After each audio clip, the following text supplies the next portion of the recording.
I can hear a couple of the questions, and one is, do I have to feed my dog every step forever? And how am I ever going to get anywhere? Two answers to that.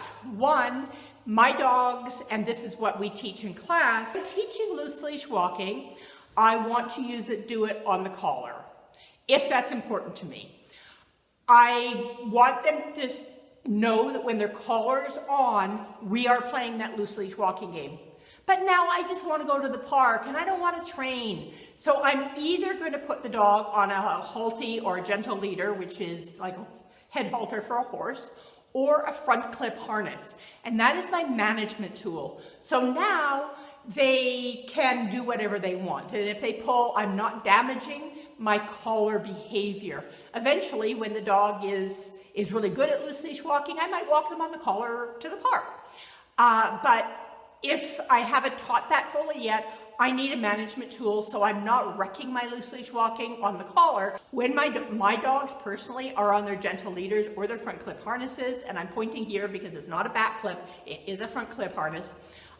When they're on that, I let them pull, sometimes I don't, but I'm not consistent. And I don't care about being consistent. But when I'm on my collar, I am 100% consistent. You do not pull.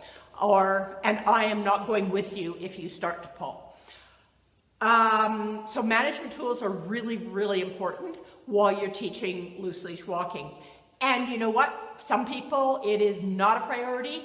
I do a lot of other things with my dogs. I have a competitive heel. I do rally, agility, nose work, all kinds of things. My dogs don't do a lot of walks out, in the real world very often. On leash. So I don't teach a lot of loose leash walking. I use my management tools almost 100% of the time. And then I train on my collar, and they certainly understand that. But most of the time I'm on my management tool. So that's a trainer.